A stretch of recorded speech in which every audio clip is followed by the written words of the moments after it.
tuck your chairs in, find a space. Hilary Wade is a Year 6 teacher at Winterslow School in Wiltshire. This morning, her class is about to take a maths test, and she has an unusual way of getting them ready for it. Stand up. And a wiggle down again. Well done. Can you do some little jumps on the spot for me?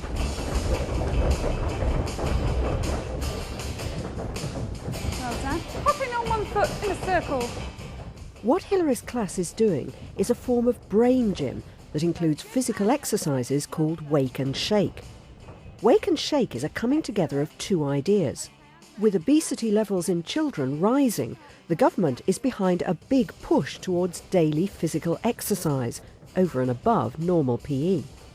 At the same time, Brain Gym has been shown to hugely benefit learning. The activities at Winterslow mix aerobic exercises with Brain Gym. The basic idea is three things. First of all, to get oxygen around the body and into the brain, and we find that's pretty good for learning. Secondly, because it energises the children, it brings the left brain and the right brain together, because a lot of the movements we do are lateral. And when you've got that going on, you've got good learning.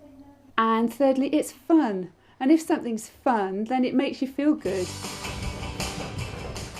Wake and Shake has been in place for 2 years, thanks to a strong partnership between the Sports College St Edmunds and the school's head teacher, Peter Ward. Well, I think I first heard about it because a similar programme has been in place in New Zealand for years now, and I remember reading about it about 5 or 6 years ago. And then I think some of the ideas have been brought to this country as well. And at the same time as we started, St Edmunds were starting an initiative with local schools as well. And they were very keen to promote daily exercise and increase the amount of physical exercise for children. And so we came in the pilot study with St Edmunds. Peter worked closely with Geraint Jones at St Edmunds, a secondary school in Salisbury specialising in sport. We basically looked at a model in New Zealand which incorporated up to 20 minutes of physical activity before the start of the school day, every single day, for all the pupils. Had a look at their research and found that had more of an effect on the pupils' health, well-being, weight, general concentration and behaviour in the class, more so than the structured physical education of team sports and football. This whole sort of 20 minutes of morning activity made more of a difference to more things in those pupils' lives. So we thought, oh, good idea, let's kick it off in Britain. Okay. We're going to start this tables test now. You up for it? Yeah, feel good? Yeah. We were then asked by numerous government bodies, Youth Sport Trust and sporting bodies, where's your quantitative data? You're telling us this works, how do you know? So we needed more research. When we decided to commit to the pilot project, we, working with St Edmunds, baselined the children. We used reading scores, and we also used a sheet which was devised to measure pupil self-esteem. And then we measured it again at the end of the project, which was a 3-month period. What it showed was significant improvement in reading, much more than we would have expected in that time period. And also the teacher assessment showed that the large majority of children had improved in self-esteem across the board. What we saw was an average increase in reading and spelling ages for these targeted pupils of around about 12 to 14 months in a 5-month period, which was absolutely unheard of before. It started when we were in year 4. We didn't really do it in the key stage 1. And then we got water bottles because we needed a drink. At the start it was only reception who did it, and they called it get your wiggles out, but now it's Wake and Shake. Wake and Shake takes place in every class and includes the very youngest pupils. They've only been in school for 3 weeks. When they first came in, we introduced it straight away, and we put on some very popular music, Steps, us Club 7, something we know that they're familiar with, and we introduced some of the moves and jumping up and down. A lot of the children, it's a totally new experience for them, but we find that most of them are quite ready to join in straight away. Some of the children are a little bit more reticent, need a little bit of time to stand back and watch. But then they're very quickly joining in and they look forward to it. In fact, if we miss it out, they demand that we do it. You are good at bouncing. Very good bouncers. And can you bounce and wave your hands as well? We usually do it first thing in the morning. After we've done the register, we'll do it before we want a concentrated listening time. So we'll do it for 3 minutes, a track of music, and then we find they're actually ready then to listen for 10 minutes or so on the carpet. Learning is better for some children in the morning. Others seem to get out of bed and really find it difficult to motivate themselves very early on in the morning. And they might have woken up by, say, 10 o'clock. So the thinking behind this was that, let's put it into the morning. One, to wake the children up when they're in school. And two, as well, it's probably easier for schools to find that initial time of the morning to implement something like this.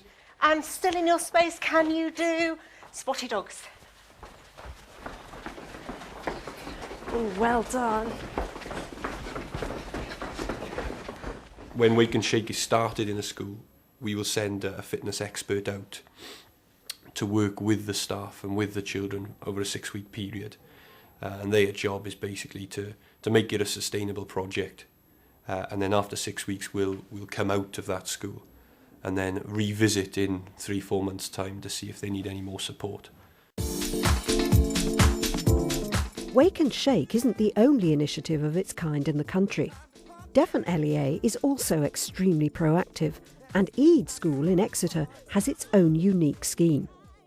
Eid Primary School is a small first school, Key Stage 1 and Year 3, where there is a real commitment to getting children active on a daily basis to the point where they skip with all children every day for 15 minutes.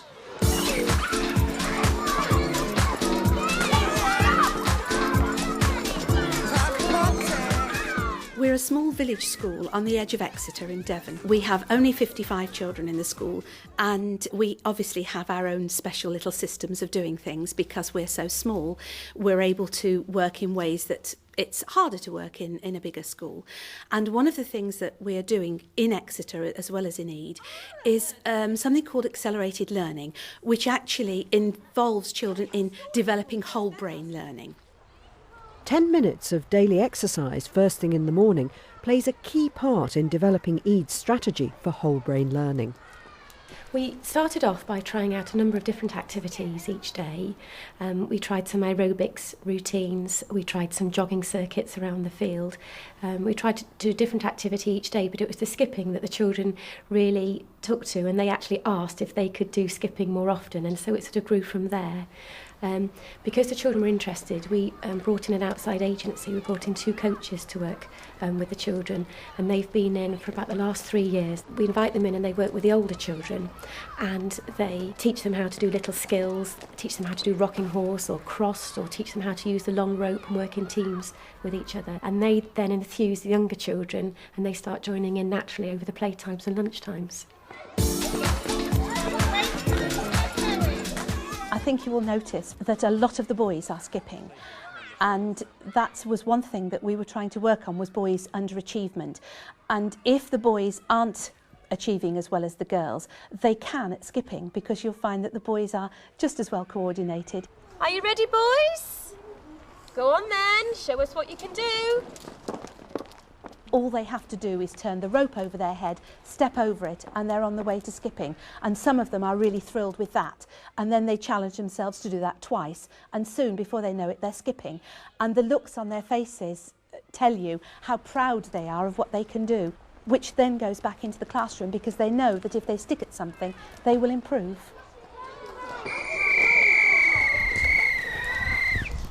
Well done, everybody. If you just hold your ropes in front of you, don't tie them up, because we're going to make a big circle in the playground to do some of our special skipping showing. It's the confidence that is so noticeable. You know, the cardiovascular health is a big issue and one of the main sort of drivers behind trying to get children skipping. But you know, if you want to see the real benefits, the medics would say that Development of bone density is particularly critical for girls, and low impact activities like skipping are really important for that. I know that all children at EAT skip, even the less able skippers, and they develop enormous self-confidence as a result. The staff expect all children to be able to do it, and that's, the expectation set is such an important part of developing that culture. From a class teacher's point of view, I've noticed that they're certainly more settled when they come into class after having done their skipping, because they sort of seem to have got rid of all of their sort of wriggles and jiggles and got rid of their energy. So they're more settled when they come in. But also it's improved a lot of their self-esteem and confidence, because children who perhaps struggle a little bit with some of the more academic things in the classroom really feel that they can do something physical, and they get a great sense of achievement out of what they've done. We've also found that the children have become a lot more creative, because the skipping coaches have taught them basic skills, but then the children take it away and start putting some of the skills together and making up their own patterns and routines. So we've really thought that it's helped their brains to become more creative in their work. Ede and Winterslow have found different ways to maximise learning and boost physical activity. But could these ideas be applied to any school? Many primary schools haven't got the facilities on paper to offer the physical education perhaps that they might like to. But Wake and Shake can take place in the classroom, any classroom. You don't need a lot of space for it. So I think any school, even if they haven't got the hall or other facilities, can actually offer it. And I feel that the 10 minutes, or roughly 10 minutes that children spend on Wake and Shake, I feel in the fact it energises them, it actually makes them more efficient in terms of the literacy and numeracy. And we all know that there is a positive relationship between exercise and brain power and concentration. And so therefore I feel that 10 minutes, not only is it enjoyed by all the pupils, but I think it's a huge investment in terms of their academic performance as well. And I think one of the important messages is that we want teachers to operate in the space which is available. Some activities won't work in very small spaces, but lots of them will. And give it a go. And if teachers do give it a go, just watch the children's progress in class and their concentration levels over a period of a month. And I'm absolutely certain that every teacher that tries it will be totally convinced of the sort of methods and the ideas. I was a bit sceptical to start with, but it really, really works. The minutes that you lose doing it, you certainly get back from concentration for the children. Well done. Now, when you go back, we all have to be active to survive. There must be a reason why that is, and why you feel better after doing some activity. And we did a little bit of research about serotonin levels in the brain increasing once you've been active for 20 minutes. Doctors now prescribing physical fitness rather than antidepressants, purely for this reason. So we just thought it made perfect sense. You know, we're human beings, we need to be active, otherwise we're not at our best. So sort of trying to put 2 and 2 together and coming up with 4. Yeah. When it helps you to listen. Gets all the oxygen to your brain. Yeah. Most people are very bored because teachers do go on a bit. But so it helps you to listen.